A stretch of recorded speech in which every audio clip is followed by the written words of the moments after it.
Hi കൂട്ടുകാരെ, നിങ്ങൾക്കെല്ലാം സുഖമല്ലേ? ഇന്ന് സിംഹത്തിൻ്റെയും മുയലിൻ്റെയും കഥയായാലോ? വരൂ കേൾക്കാം. ഒരു കാട്ടിൽ ഒരു ക്രൂരനായ സിംഹമുണ്ടായിരുന്നു. അവൻ മറ്റെല്ലാ മൃഗങ്ങളെയും ഒരുപാട് ഉപദ്രവിച്ചിരുന്നു. കൂടാതെ വേട്ടയാടി ഭക്ഷിക്കുമായിരുന്നു.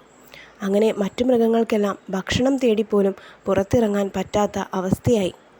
അങ്ങനെ അവരെല്ലാവരും ചർച്ച നടത്തി ഒരു തീരുമാനത്തിലെത്തി. ഓരോ ദിവസവും ഓരോരുത്തരായി സിംഹത്തിൻ്റെ ഗുഹയിലേക്ക് പോവുക. അങ്ങനെ ആദ്യത്തെ ഊഴം മുയലിൻ്റേതായിരുന്നു. അടുത്ത ദിവസം രാവിലെ തന്നെ മുയൽ സിംഹത്തിൻ്റെ ഗുഹയിലേക്ക് നടന്നു നീങ്ങി. പോകുന്ന വഴി അവൻ ഒരുപാട് ആലോചിച്ചു തൻ്റെ ജീവൻ എങ്ങനെ രക്ഷിക്കാമെന്ന്. അങ്ങനെ അവൻ സിംഹത്തിൻ്റെ ഗുഹയുടെ മുൻപിലെത്തി. സിംഹം വളരെ കോപത്തിലായിരുന്നു. നീ എന്താണ് ഇത്രയും നേരം വൈകിയത്? എത്ര നേരമായി ഞാൻ നിന്നെ നോക്കിയിരിക്കുന്നു. എനിക്ക് വിശന്നിട്ട് വയ്യ എന്ന് സിംഹം അവനോട് പറഞ്ഞു.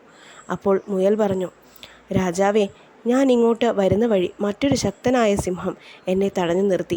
അവനാണ് ഈ കാട്ടിലെ രാജാവെന്ന് അവൻ എന്നോട് പറഞ്ഞു. അതുകൊണ്ടാണ് എനിക്ക് സമയം വൈകിയത്. അത് കേട്ട് സിംഹം വേഗം തന്നെ ദേഷ്യത്തോടെ പറഞ്ഞു, ആരാണവൻ? എന്നെ അങ്ങോട്ടേക്ക് കൊണ്ടുപോകൂ എന്ന്. അങ്ങനെ മുയൽ സിംഹത്തെയും കൂട്ടി ഒരു വഴിയിലൂടെ നടന്നു നീങ്ങി. അങ്ങോട്ടേക്ക് എത്തിയപ്പോൾ അവിടെ ഒരു കിണറുണ്ടായിരുന്നു. അപ്പോൾ മുയൽ പറഞ്ഞു, ആ കിണറിൻ്റെ ഉള്ളിലാണ് സിംഹം താമസിക്കുന്നതെന്ന്. അങ്ങനെ നമ്മുടെ രാജാവായ സിംഹം ആ കിണറ്റിലേക്ക് നോക്കി.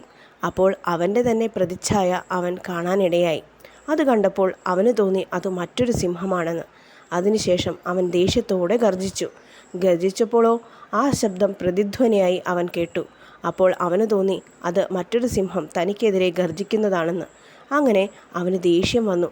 അപ്പോൾ തന്നെ സിംഹം വേഗം ആ കിണറ്റിലേക്ക് ചാടി. അങ്ങനെ ആ സിംഹം മരിച്ചുപോയി. ഇനി മുയൽ രക്ഷപ്പെടുകയും മറ്റു മൃഗങ്ങളെ കൂടി രക്ഷിക്കുകയും ചെയ്തു. എങ്ങനെയുണ്ട് ബുദ്ധിമാനായ ആ മുയലിൻ്റെ ബുദ്ധി? നിങ്ങൾക്കിഷ്ടപ്പെട്ടോ? ഇതിൽ നിന്നും നിങ്ങൾക്ക് എന്താണ് മനസ്സിലായത്? ബുദ്ധിയുണ്ടെങ്കിൽ ശക്തിമാനായ ശത്രുവിനെ വരെ നമുക്ക് പരാജയപ്പെടുത്താമെന്ന് മനസ്സിലായില്ലേ കൂട്ടുകാരെ?